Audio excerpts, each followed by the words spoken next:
Hello all.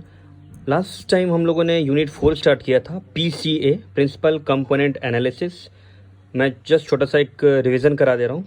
PCA क्या था? Principal component analysis था, जिसमें हम डायमेंशन को रिड्यूस करते हैं। ये डायमेंशन रिडक्शन टेक्निक है, जिसमें लार्ज डायमेंशन डेटा या फिर लार्ज डेटा सेट को हम रिड्यूस करते हैं इन अ शॉर्टर वे। ठीक है, तो डायमेंशन रिडक्शन टेक्निक है जिसमें हम लार्ज डायमेंशन डेटा सेट को रिड्यूस करते हैं, उसको ऑप्टिमाइज करते हैं। सेकेंड चीज़ हम लोगों ने लास्ट लेक्चर में पढ़ा था फैक्टर एनालिसिस। तो फैक्टर एनालिसिस एक्चुअली एक पीसीए का ही टेक्निक है, जिसमें हम वेरिएबल्स को रिड्यूस करते हैं, वेरिएबल्स को कुछ कम करते हैं।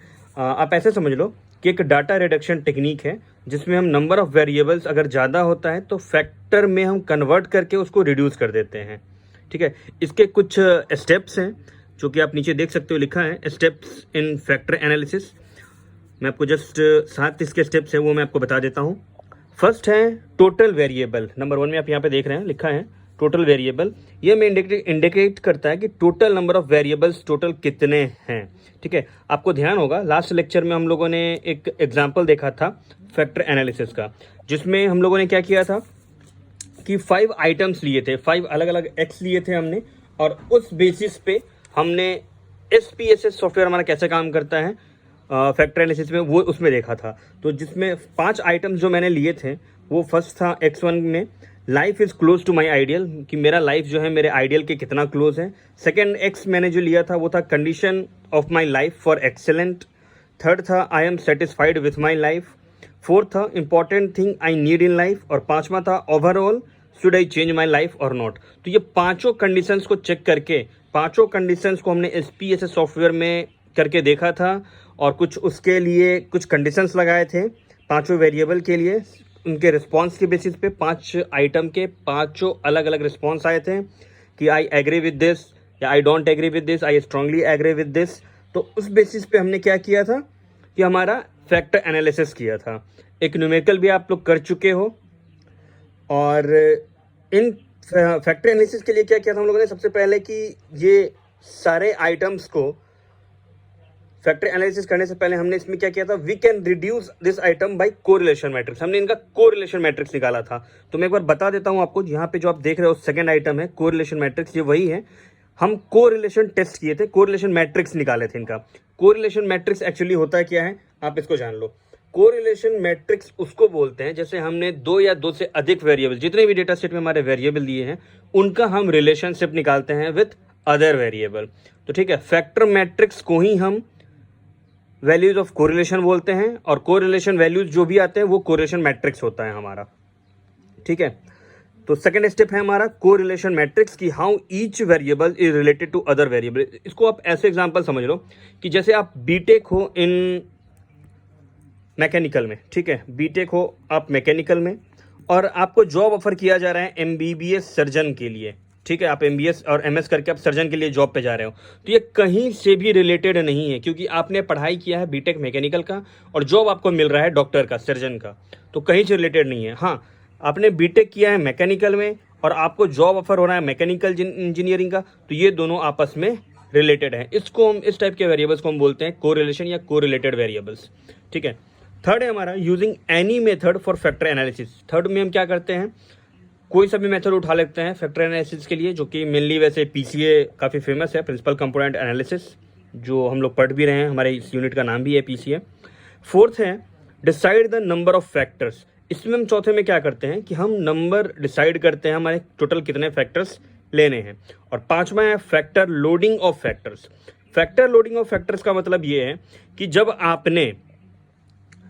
आपने डिसाइड किया नंबर ऑफ फैक्टर, तो उसके बाद टोटल कोरिलेशन फैक्टर वेरिएबल आपने कितने लोड किया ऑन ईच अदर। ठीक है, तो ये वो दिखाता है। उसके बाद है रोटेशन ऑफ फैक्टर एनालिसिस।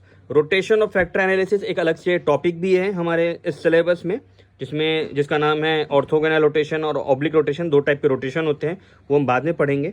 अभी देखते हैं रोटेशन ऑफ फैक्टर एनालिसिस क्या है।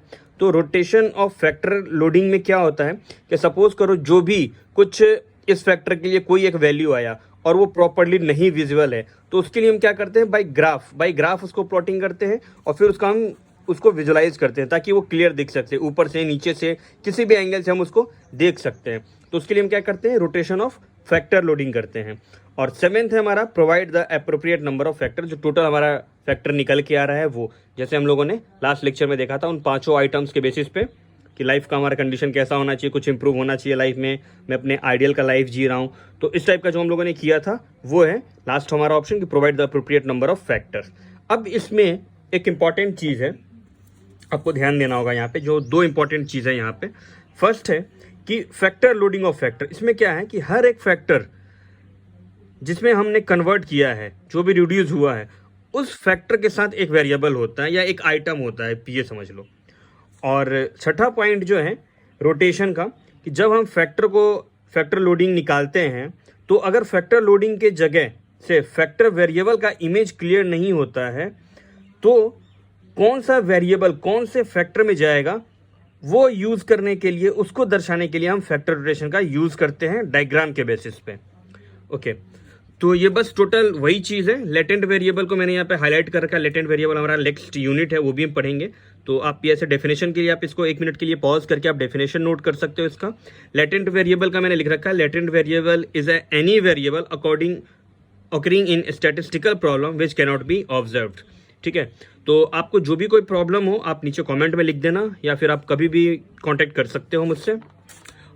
आगे बढ़ते हैं नेक्स्ट टॉपिक पे। फैक्टर एनालिसिस के अंदर 2 चीज़ें होती हैं, ये हमारा थर्ड टॉपिक है, ऑर्थोगोनल रोटेशन, ऑब्लिक रोटेशन। तो फैक्टर एनालिसिस के अंदर 2 चीज़ें हैं, ऑर्थोगोनल रोटेशन और ऑब्लिक रोटेशन। आप देखो यहाँ पे मैंने शॉर्ट में लिखा हुआ है कि फैक्टर कंपोनेंट, यानी फैक्टर और कंपोनेंट जब अनरिलेटेड होते हैं, अनकोरिलेटेड होते हैं, तो हम ऑर्थोगोनल रोटेशन का इस्तेमाल करते हैं। और जब फैक्टर यानी कि हमारा कंपोनेंट कोरिलेटेड होता है तो हम ऑब्लिक रोटेशन यूज़ करते हैं। रोटेशन ओनली अप्लाइज व्हेन 2 और मोर कंपोनेंट, यानी 2 या 2 से अधिक कंपोनेंट रिटेन होते हैं, तभी हम रोटेशन अप्लाई करते हैं। रिटेन का मतलब है कि कंटिन्यू होना, कंटिन्यू वैल्यू जाना। ठीक है, रोटेशन इन फैक्टर एनालिसिस में कौन कौन सा है वो हम देखते हैं पहले। रोटेशन और फैक्टर एनालिसिस में होता क्या है, फैक्टर मैट्रिक्स, यानी कि जो वैल्यू आपको कोरिलेशन से मिला है, factor matrix is subjected to rotation to attend simple structure in data. इसका मतलब ये है कि फैक्टर मैट्रिक्स जब हम निकालते हैं, यानी वैल्यू ऑफ कोरिलेशन निकालते हैं, तो रोटेशन से हम उसका ये दर्शाते हैं, उसका सिंपल स्ट्रक्चर हमें मिल जाता है। सपोज करो कि जैसे आपका डेटा कुछ इस प्रकार आया, ठीक है, तो कुछ वैल्यू यहाँ है, उसकी कुछ वैल्यू यहाँ है, तो इस टाइप से हम उसको ग्राफिकली रिप्रेजेंट करते हैं, स्ट्रक्चर बना के देखते हैं। ठीक है, तो ये है हमारा फर्स्ट पॉइंट। सेकेंड है percentage of variance by factor will be same the rotation as before rotation.